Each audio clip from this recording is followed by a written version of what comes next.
One of the more popular TV shows in recent years has been Seinfeld. Now, I don't know how many Seinfeld watchers we have here today, but it broke all kinds of records as a TV sitcom. What was interesting about Seinfeld is that it was noted not to have a plot. That is, nothing connected with anything. You know, he would show up and start off with this kind of gag routine and go on to the show, and nothing seemed to have much to do with anything. It was a plotless sitcom. And it went to the top of the charts. They were analyzing why Seinfeld was so popular, and it was concluded that Seinfeld was popular because the folk watching it were in the same situation as the sitcom. Plotless. No clue. Aimlessly going from situation to situation. Sitcom. Going from one day to another day, one job to another job, one place to another place, without rhyme or reason, unconnected. Most Christians today are living decaffeinated lives. All the lead is gone. And like a hamster on the wheel, ever moving, never arriving anywhere. I don't know how many Sunday drivers we have here. People who simply like to get on the road and just drive. You're not really going anywhere. You just want to drive. It's a pretty day. Let's go riding. Well, I'm a driver. I love to drive, but even I must admit, after a while, that gets old. Because you're not going anywhere. You're just out there. Far too many of us are living lives like the flicker of a candle rather than the blazing of the noonday sun. Meandering, no brilliance, no significance. We don't really feel that we matter that much because there is no sense of ultimate purpose, destiny, or the word we're going to use in our series, calling. Your calling may be defined as the customized life purpose God has ordained for you. The customized life purpose God has ordained for you to accomplish in order to bring him the greatest glory and the maximum expansion of his kingdom. Your calling, your reason for being, is your customized life purpose, which God has ordained for you and you alone to accomplish, which is designed to bring him greatest glory and the maximum expansion of his kingdom. There are three things I want to say about this definition of calling, which has to do with your purpose for being. First of all, it is a created purpose. Purpose, calling, it's your reason for being. It's the reason why you were made. You were made to fulfill your calling. A car is not fulfilling its calling if it doesn't run. A piano is not fulfilling its calling if all the strings are broke and there is no tune coming out. It's not fulfilling the purpose for which it was produced. It's there, but it's not doing anything, or certainly not doing its ordained thing. To live life without purpose or calling is to be like the Dead Sea over in Israel. No life there. It's death. Fish can't swim in it. You can't swim in it. You get the salt in your eyes, it'll burn you. It is a lifeless existence because it is not fulfilling its purpose. You see, you can't flow out of the Dead Sea. It's the lowest point on planet Earth, and water runs in it. It just has nowhere to go. Far too many of us are living Dead Sea kind of lives. No outlet, no progress, perpetual stagnation, no calling. God did not create you for fun. He created you for purpose. He didn't just look up one day and said, oh, I'm bored. Let me come up with something to do today. Why don't I make folk? No, you were made with a purpose.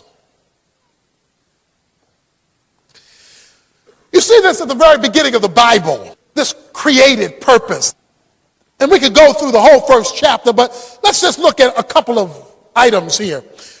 Verse 14 of Genesis 1 says, then God said, let there be lights in the expanse of the heavens to separate the day from the night. And let them be for signs and for seasons and for days and for years. And God, verse 16, made two great lights, the greater light to govern the day, the lesser light to govern the night. He also made the stars. God didn't just wake up one day and say, oh, I'm bored, why don't I just throw something up there to shine? He said, no, let me make two great lights. One that will govern the day. It will determine how bright the day gets. The other one will govern the night, and it will have a supporting cast of stars. In other words, he made the sun, he made the moon, and he made the stars for a reason. Not just to do it. Not because he had nothing better to do. It was an intelligent, thought-through reason. Verse 20, let the waters teem with swarms of living creatures. Let birds fly above the earth and open expanse of the heavens. Well, if he's going to create waters, it's natural that he's going to create sea monsters, he says in verse 21. That is the fish of the sea, the big ones. If you didn't know it, fish were made to swim. You show me a fish that's not into swimming, and I'll show you a depressed beast. Because it was made to swim. The beasts in the field, they weren't made to swim. And if they try to live in the water, they live Dead Sea lives because they're not fulfilling their purpose. That's not their sphere of operation. That's not what they were called to do.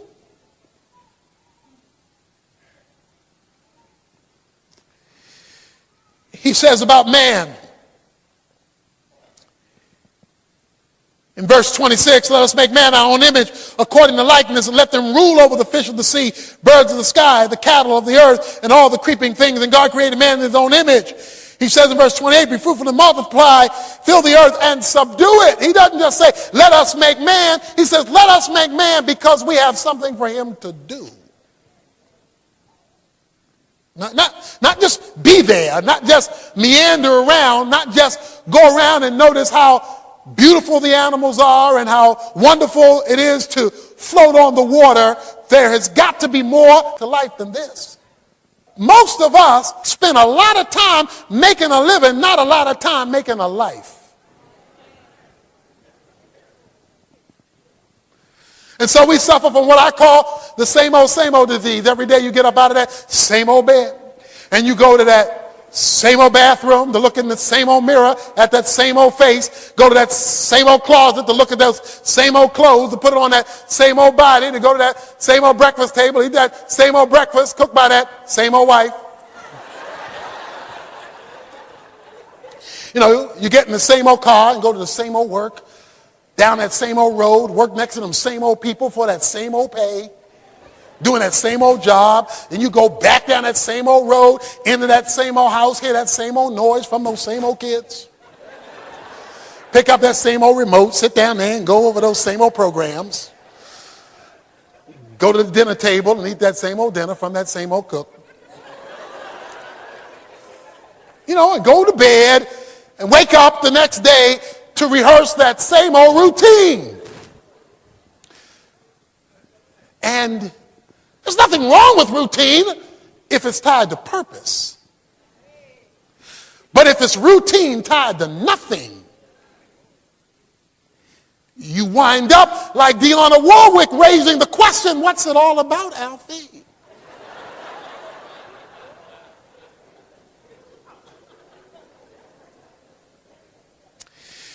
No manufacturer designs and markets a product until he's determined what it's for. You don't go make something and market it and not be able to answer the question what you do with it.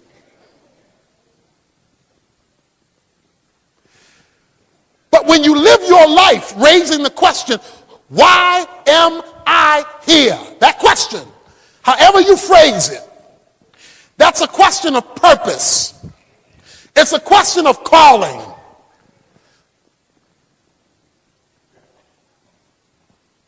When God created, he created with a purpose. Now let me tell you a secret. The created thing cannot tell you, watch this, its purpose until its creator tells the created thing what its purpose is. Come on, let's do an exercise. Everybody here sitting on a pew, right? Ask that pew what it's here for. Go, don't look at me. Ask the pew what it's here for. That pew has no knowledge of its reason for being. That's determined by somebody else. I'm talking to you over a microphone right now. If I were to ask the mic, Mike, why are you here? The mic couldn't tell me. It was the creator of the mic that says why the mic is here. One of the reasons we can't find our calling is because we're trying to tell ourselves why we were called. That was deep now that I think about it. We're trying to self-define our calling. A calling assumes a caller. If the phone is ringing, somebody else is calling you.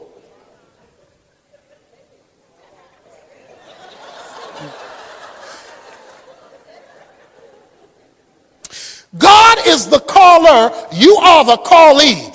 He is the manufacturer, you are the product. That's why you can never discover your calling apart from God. It's impossible to discover your calling apart from God. But far too many of us are functioning outside of our divinely ordained reason for being, or we're not functioning in it at all, which means we are existing.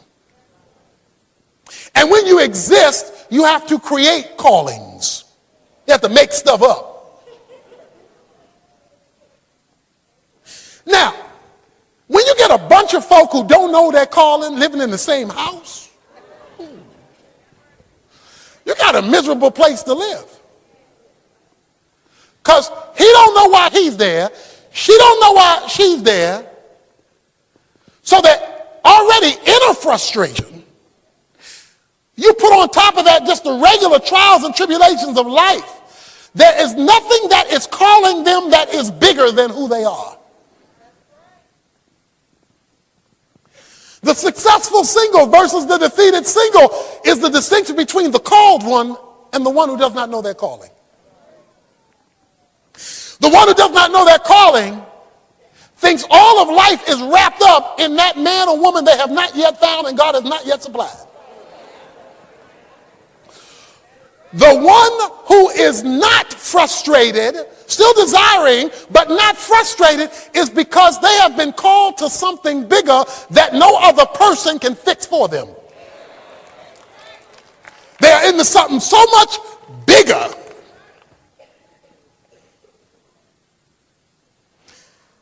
show you a great verse. Acts chapter 13, verse 36.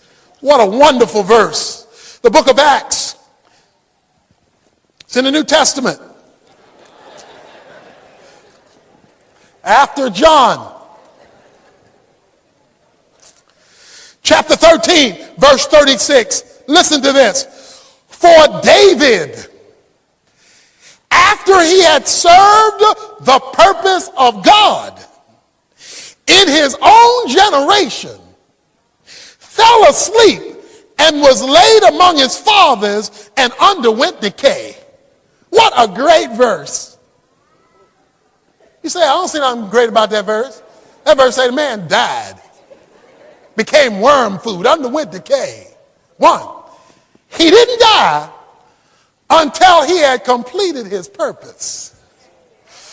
What a horrible way to die, never knowing why you showed up in the first place. What a horrible thing to do, to live 75, 80, 85 years and all you can talk about is your job. In fact, we got folk here 30 and 35 years old who all they can talk about is retiring from their job. Because you hate to get up in the morning. You hate where you're going when you get up in the morning. You hate the people you're going to see when you get there because they got up in the morning like you did. It's just one miserable thing. What is missing? Your calling.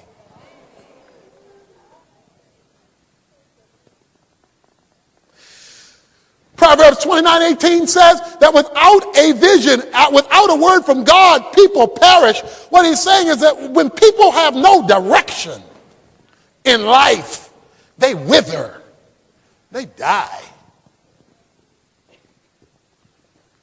So this is not a small subject. This is not an insignificant subject. God said of Jeremiah in Jeremiah 1:5, while you were in your mama's womb, I called you. Boy, that's great news that God calls in advance.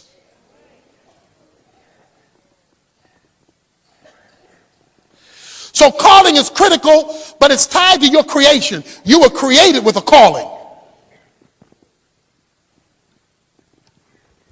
Everybody in here who is saved, who has accepted Jesus Christ by faith alone, who has been born into God's family, has been called. Once you receive the call to salvation, God now gives you the call to life's purpose. Secondly, it's not only a created purpose, it is a customized purpose. Nobody has your call but you. Let me say that's good news.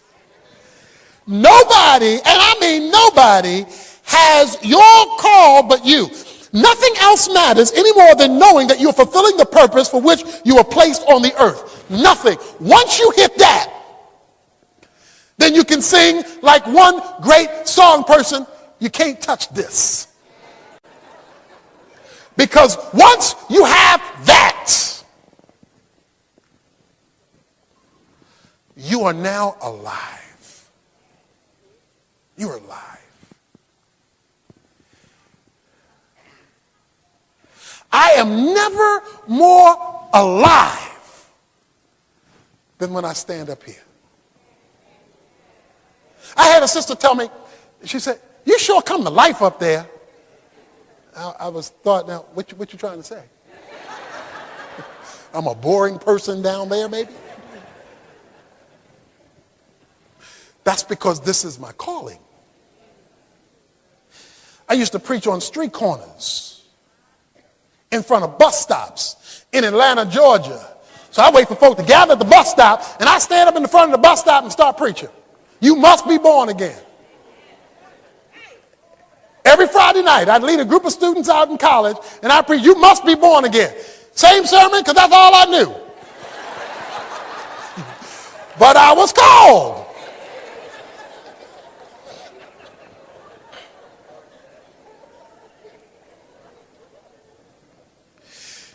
Let me tell you what will happen. If you do not pursue your calling, you'll spend your life wishing you were somebody else. Now think about that, because that was a little deep too. You're not happy with who you are. That's because you've not yet discovered who you are. David says in Psalm 139, I am fearfully and wonderfully made, because I am distinct. In fact, this principle is biologically solidified. Your fingerprint is not like your neighbor's fingerprint. Every fingerprint in this room and in the world is distinctly different. It's hard now to commit a crime because now they discovered how to get DNA off of everything. That's another subject. But they can get DNA now. They can track you down. Why? Because your DNA is uniquely yours. What is true of your fingerprint, what is true of your DNA is true of your calling. Nobody has your calling but you, because nobody is you but you. So the beautiful thing about it is it's customized calling. It's calling with your name on it. Jesus says, I finished the work which my Father gave me to do. He gave me my own job, my own special reason for being, and I completed that task. That is, I fulfilled my purpose for being.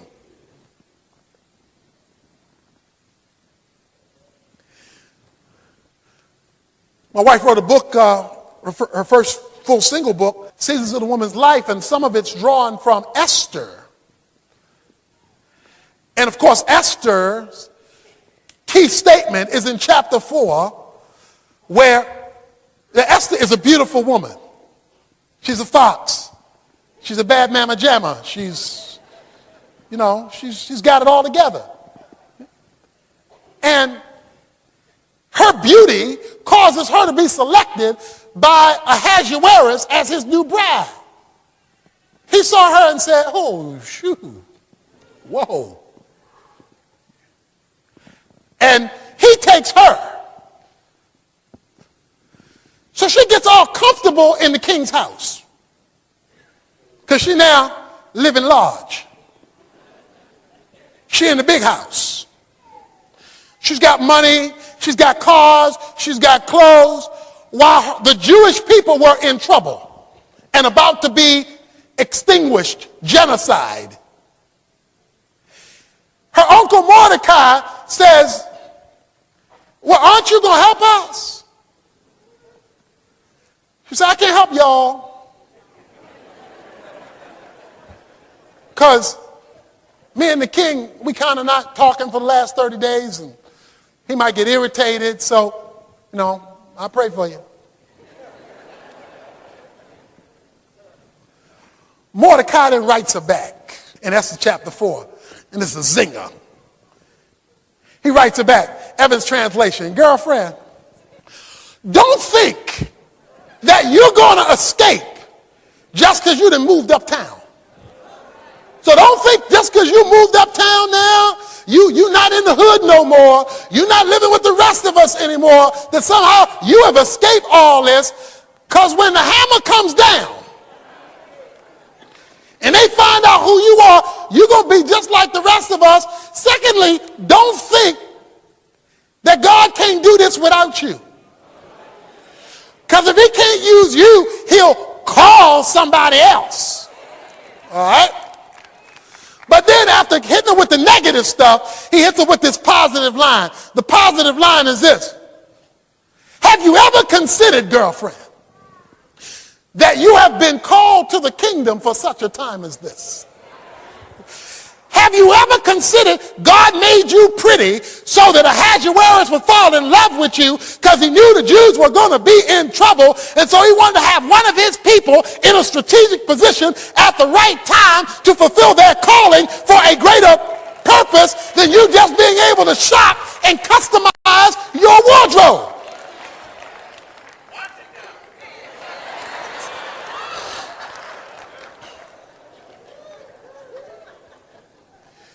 In other words, Esther was to look at her life in terms of her calling, not merely in terms of her money, her status, her cars, her houses, and her stuff. She was to look at it in terms of her reason for being called to the kingdom for such a time as this. Proverbs 20 verse 5 says, the purposes of a man's heart are deep waters, but the man of understanding draws them out. In other words, a person who's serious searches for their calling, wants to know their calling. They're not satisfied to exist. They want to know why they're existing.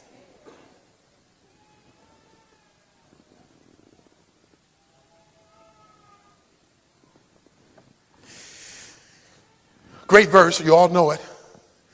Romans 8:28, all things work together for good to them that love God. Now watch this. And are called according to his calling and purpose are linked. Watch this now. Calling and purpose are linked. And for the person who knows their calling, so they're fulfilling their purpose, everything that happens is working that thing out. Everything that's happened is working that thing out. I know some of you are thinking, well, oh boy, what if I miss my calling? Then you need what I had to do today. I had to go up to the place I bought my car from because they had a recall.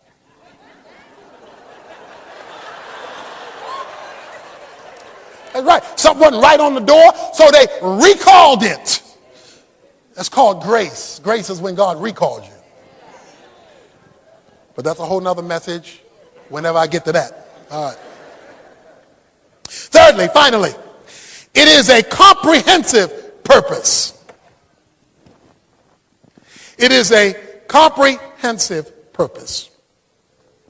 It's a created purpose. You were created for your calling. It's customized. It's yours and nobody else's. You are unique as you are. You don't have to be somebody else.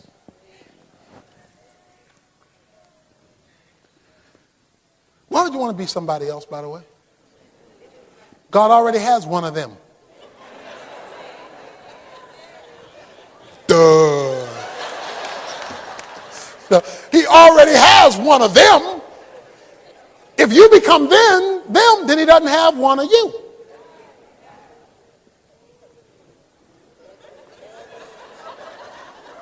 I think it's deep, but I don't put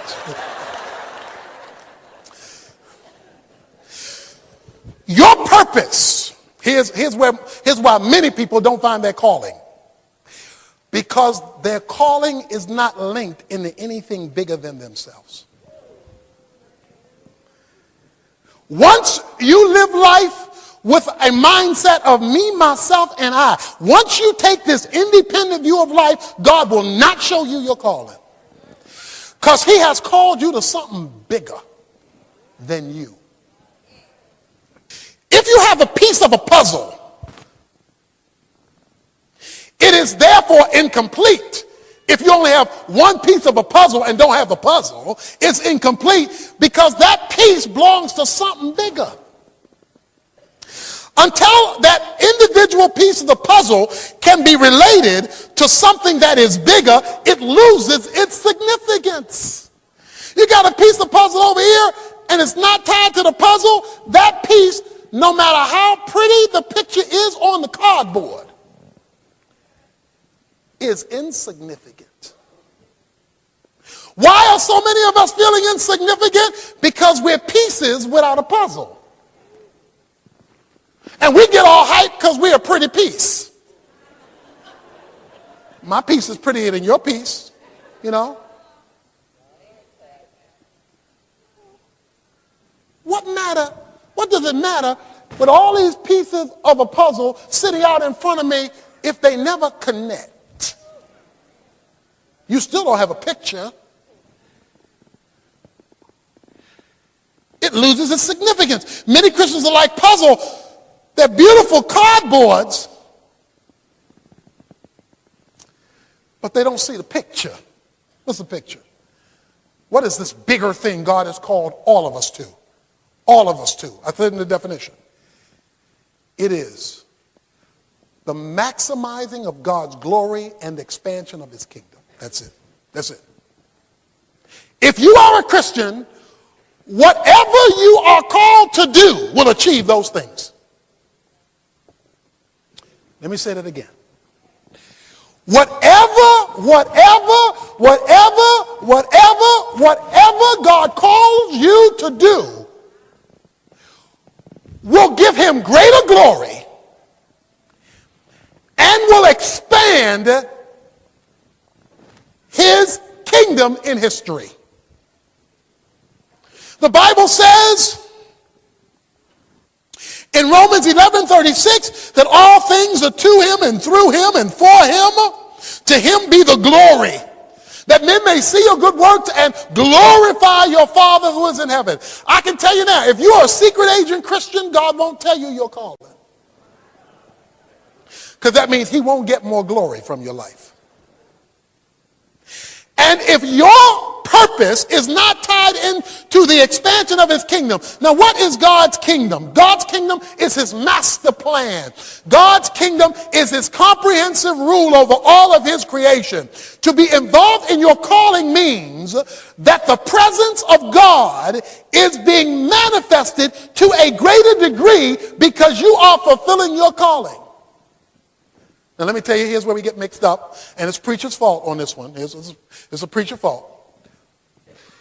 Because we have limited the word calling to professional ministerial occupation. In other words, called to preach. Or God has called me into the ministry. Okay? That language messes stuff up. Because you have been called into his kingdom. Colossians 1:13 says you have been transferred out of the kingdom of darkness into the kingdom of his dear son. Every Christian is part of the kingdom. That means all work becomes kingdom activity, even if it's quote unquote secular. Okay? In fact, it's technically incorrect to make the distinction between secular and sacred, because if you're a kingdom person, it is sacred. Even if you're washing dishes, you wash them sacredly. Even if you're producing a widget, you do it sacredly. Because you're fulfilling a calling, if that happens to be your calling. And we'll talk about that, because calling may not necessarily be your occupation. I was talking to a young lady a couple of years ago, and she works for Billy Graham, world famous evangelist, Dr. Billy Graham, and she inputs data. Been doing it for years. She said, "Oh, I love what I do." Yeah, but I love it. You like sitting there? Yeah, I love it. Well, why? She said, "Because this is my calling." How is that your calling? God called me, she said, to help expand the ministry of Dr. Billy Graham using my computer background and skills. So I don't just sit down and input. I know that a name I put in to that computer bank has just been led to Christ in one of those crusades. And I understand that the letter and the book that I'm sending out to them has eternal value. And that gives me purpose. Not because she was called to input in the computer. That's not her calling. That was her job. Her calling was to support the ministry of Billy Graham. And in that calling, she does that job. The calling is always bigger than you, because it's always expanding God's kingdom and bringing God glory, whether it's in a medical field, whether it's as a lawyer, whether it's as a doctor, whether it's as a janitor. If you are called, it has eternal repercussions. And God will always be seen in it and through it. And it'll be so natural. That's a whole nother subject. How do I know? Most of you know your calling, but don't know you know it.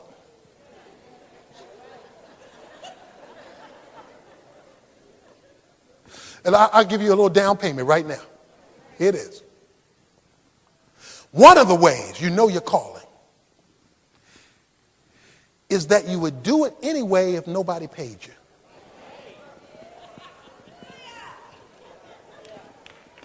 If nobody ever gave you a dime to do it, you'd still do it because it's like Paul, woe is me if I don't.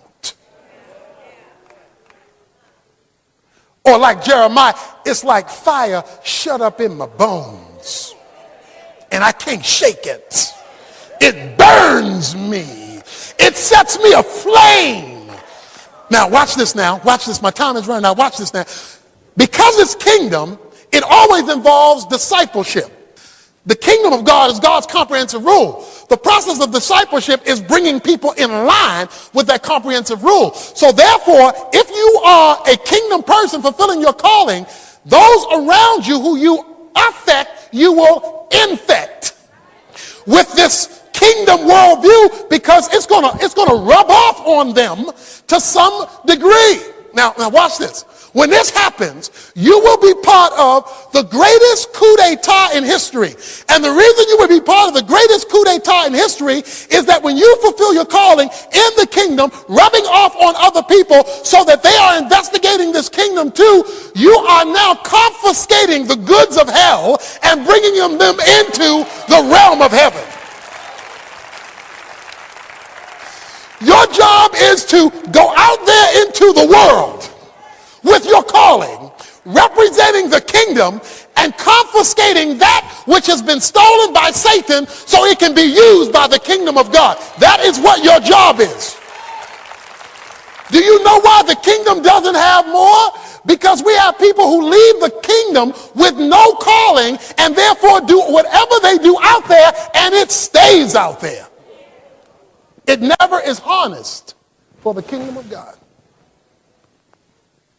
That's why Paul says in chapter 1 of Ephesians that God has done this that he might bring all things, the sum of all things, under the authority of Jesus Christ. We are his body and we are sent to be the fulfillment of all things. That is everywhere. He calls people in every direction. You don't have to feel bad if you're not called to be a preacher, if you're not called to be a missionary. Certain people should be called and you won't be fulfilled unless you respond to that call. But God is also calling people to be entrepreneurs, and he's calling people to be doctors and lawyers and engineers, and he's calling people to be politicians and actors and actresses, and he's calling people to invade hell with the kingdom so that heaven grows.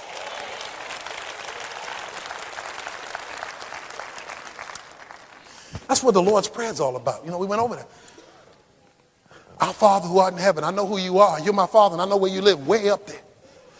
And so because I know who you are and where you live, hallowed be thy name. So since your name is going to be hallowed, I got to reverse my plans so that thy kingdom comes. Which means I got to redo my life's plan so that thy will is done. Now, if I'm going to hallow your name, service your kingdom, and do your will, then I'm going to need you to supply me the goods, the carbohydrates, the starches, and the fats so that I have enough physiological energy to hallow your name, service your kingdom, and do your will. So why don't you give me today the daily bread I need to pull that off? And then because you want a pure vessel, forgive me for the things I've done against you as I forgive those who've done things against me. Because if I don't forgive those who've done things against me, you won't forgive me who's done things against you. And if you don't forgive me who's done things against you, you will not accept me hallowing your name, servicing your kingdom, or doing your will. Then lead me not into temptation, because if you lead me into anything I can't handle, I'm going to embarrass your name, embarrass your kingdom, and embarrass your will. And the only reason I'm praying any of this anyway is because it has absolutely nothing to do with me. Thine is the kingdom, thine is the power, thine is the glory, forever and ever. Amen. You're part of something bigger. Something bigger.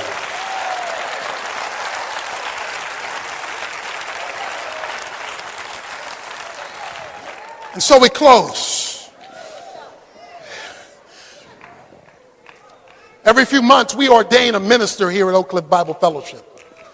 We have an ordination meeting, and the young man who's gone to seminary or studied comes up, and he sits down ready to be bombarded with all manner of theological, biblical, practical, ministerial questions. He's nervous, he's sweating, he's wondering whether he will make the ordaining cut. But that's never where the process starts. I always open it up with one simple phrase. Tell me about your call. Because I don't care how much Bible you know. If you haven't been called, them folk gonna run you up out of there.